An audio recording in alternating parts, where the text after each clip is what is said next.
Okay dear students, next जो हमारे पास आता है, लास्ट में मैंने आपको बताया था रूरल डेवलपमेंट का मीनिंग बताया था। उसके बाद नेक्स्ट हमने एग्रीकल्चरल क्रेडिट के टाइप किए थे, जो कृषि शाख है उसके प्रकार किए थे।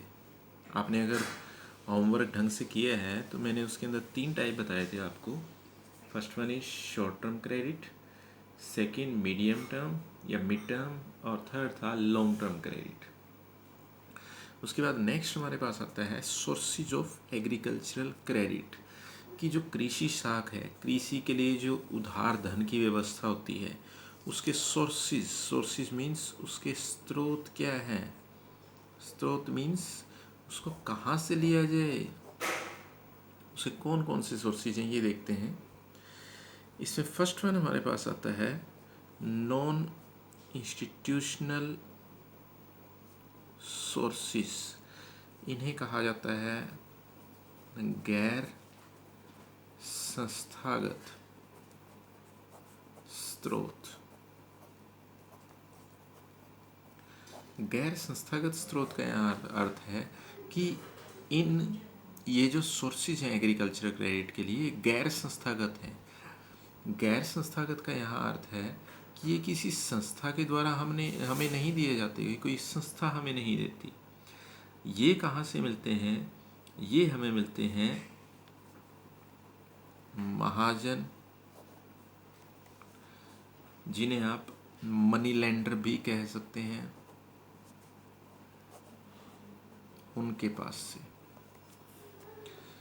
अब पहले क्या होता था, पुराने समय में अगर देखें पहले क्या होता था, जो मनी लेंडर्स होते थे, जो महाजन लोग होते थे, वो क्या करते थे, जब भी किसी किसान को साख की ज़रूरत होती थी, उधार की ज़रूरत होती थी, तो वो इनके पास चला जाता था और वो क्या करते थे, वो उस किसान की उस नकदी की जितना कैश चाहिए, जितनी नकदी उसे चाहिए, उसकी सारी आवश्यकता को पूरा कर देते थे।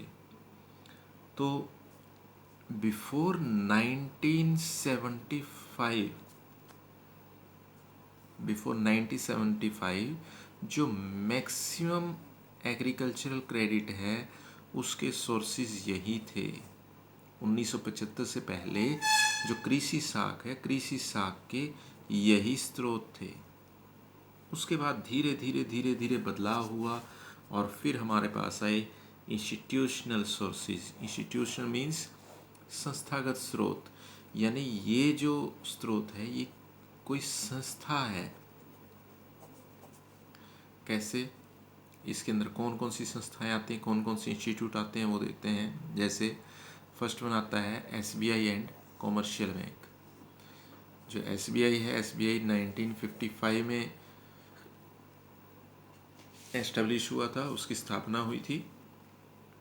तो state bank of India, SBI जो है आपका state bank of India. State bank of India क्या करता है, स्टेट बैंक ऑफ इंडिया किसानों को जितनी उनकी ज़रूरत होती है उसके अनुसार उन्हें साख प्रदान करता है।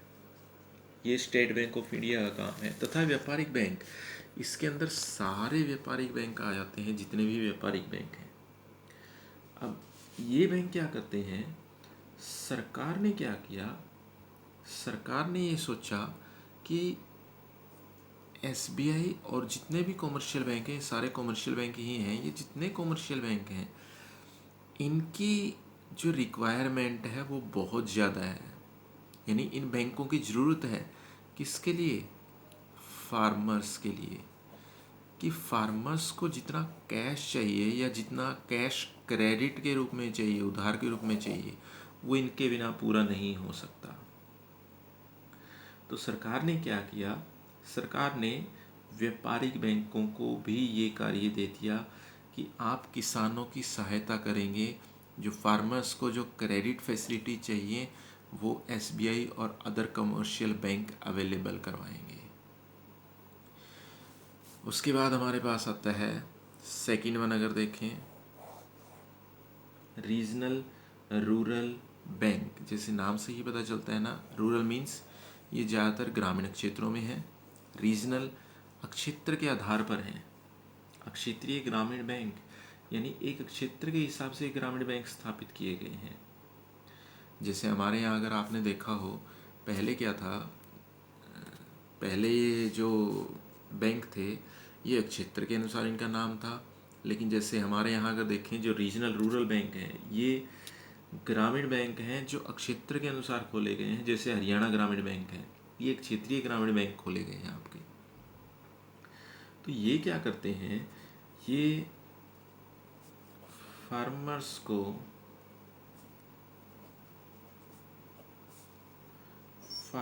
को ये क्रेडिट फैसिलिटीज़ अवेलेबल करवाते हैं।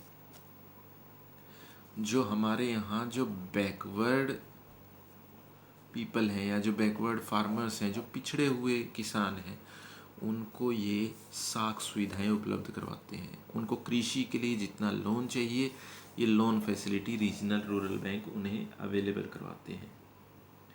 और ये केवल बैकवर्ड पर्सनस के लिए, या ये कहें कि जो बिलो पॉवर्टी लाइन पीपल्स हैं, उनकी स्पेशली ये हेल्प करते हैं रीजनल रूरल बैंक।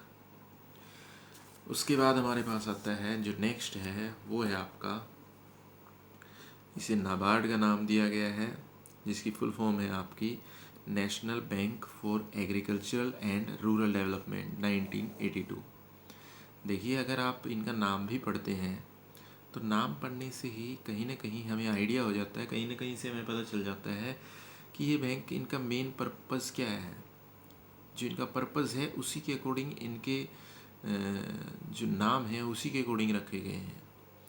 जैसे national bank means national level पर है, पूरे देश का बैंक है। फॉर एग्रीकल्चरल यानी कृषि के लिए, एंड रूरल डेवलपमेंट और ग्रामीण विकास के लिए, कृषि के लिए और साथ में ग्रामीण विकास के लिए।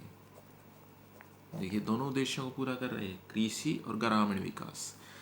1982 में इसका सेटअप हुआ था, 1982 में इसको एस्टेब्लिश किया गया था।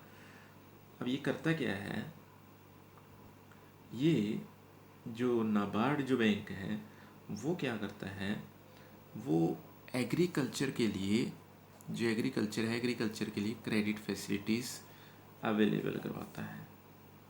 ये अवेलेबल करवाता है क्रेडिट फैसिलिटीज़।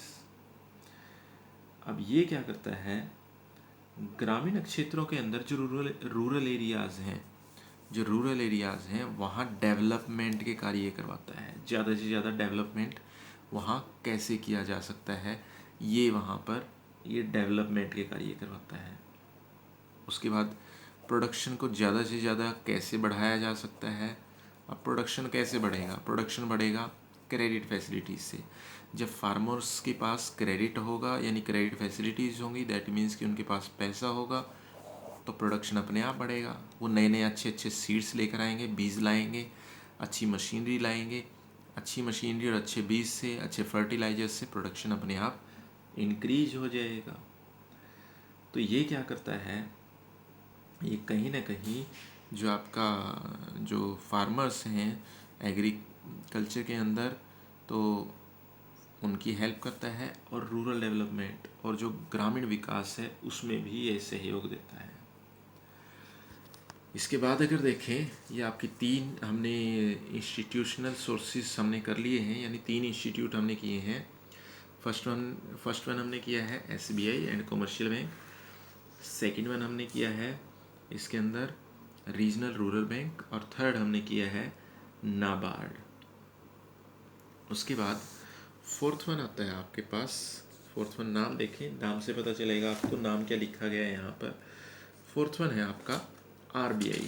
अब RBI क्या करता है, RBI है आपका रिजर्व बैंक ऑफ इंडिया, 1935 में आया था। अब RBI क्या करता है, RBI भी फार्मर्स के लिए जो क्रेडिट फैसिलिटीज़ हैं वो अवेलेबल करवाने का काम करता है। तो RBI क्या करता है, RBI जो क्रेडिट जितना चाहिए फार्मर्स को, उनको ये फैसिलिटी अवेलेबल करवाता है। तो RBI भी कहीं ना कहीं अगर देखें एग्रीकल्चर के लिए, एग्रीकल्चर के डेवलपमेंट के लिए RBI भी कहीं ना कहीं एक इंस्टीट्यूट बन जाता है, या ये कहें कि RBI भी एक इंस्टीट्यूशनल सोर्स बन जाता है।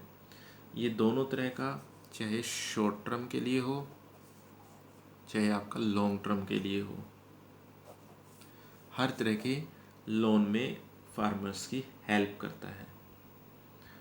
तो ये आपके पास नेक्स्ट सोर्स था। अब उसके बाद अगर देखें, जो अगर आप ये सोचें कि आरबीआई डायरेक्ट फार्मर्स की हेल्प करता है, तो यहाँ पर आरबीआई डायरेक्ट फार्मर्स की हेल्प नहीं करता है। आरबीआई क्या करता है, जो अदर बैंक्स हैं, जैसे जो कमर्शियल बैंक हैं, या आपके पास जो आरआरबी हैं, रीजनल रूरल बैंक हैं, तो आरबीआई क्या करता है, उन बैंकों का टाइम टू टाइम उन बैंकों का सुपरविजन करता है, उनका निरीक्षण करता है। उन बैंकों को अगर कोई किसी हेल्प की ज़रूरत है तो उन बैंकों को हेल्प प्रोवाइड करवाता है। जितने भी ऊपर बैंक आ चुके हैं आपके, उन बैंकों को हेल्प प्रोवाइड करवाता है। दूसरा अगर देखें, उनको गाइड करता है, जो आरबीआई है गाइड करता है अदर बैंक्स को कि आप फार्मर्स की हेल्प कैसे कर सकते हैं, कि उनको शॉर्ट टर्म के लिए लॉन्ग टर्म के लिए क्रेडिट कैसे अवेलेबल करवा सकते हैं। तो आरबीआई एक इंस्टीट्यूशनल सोर्स है जो नेक्स्ट हमारे पास था। उसके बाद अगर देखा जाए, एक हमारे पास आता है जो लास्ट वन है, वो है हमारी cooperative credit societies. Cooperative credit societies क्या हैं? कोऑपरेटिव क्रेडिट सोसाइटीज़ आपकी ये क्या करती हैं, ये सोसाइटीज़ हैं, कोऑपरेटिव मीन्स जो आपस में मिलजुल कर स्टार्ट की गई हैं। अब ये क्या करती हैं, ये जो फार्मर्स हैं, फार्मर्स को लो इंटरेस्ट रेट पर क्रेडिट अवेलेबल करवाती हैं, यानी कम ब्याज दरों पर उधार उपलब्ध करवाती हैं। अब उसके बाद अगर देखें, एक करती क्या क्या हैं, एक एक करके अगर देखें, सबसे पहले लो इंटरेस्ट रेट पर क्रेडिट अवेलेबल करवाती हैं। दूसरा, इन क्रेडिट कोऑपरेटिव सोसाइटीज़ ने धीरे धीरे जो मनी लेंडर्स का रोल था एग्रीकल्चर में, वो बिल्कुल ख़त्म कर दिया है। वैसे तो 1980 के बाद अगर देखा जाए, धीरे धीरे ये रोल ख़त्म ही होता गया है, और आज की डेट में अगर देखें ना के बराबर रह गया है। तो ये रोल ख़त्म करवाती हैं, लो इंटरेस्ट रेट पर क्रेडिट अवेलेबल करवाती हैं। दूसरा अगर देखें,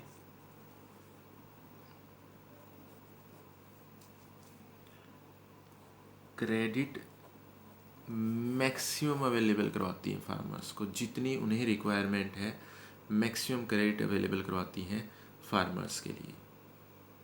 तो ये है हमारे पास क्रेडिट कोऑपरेटिव सोसाइटीज़।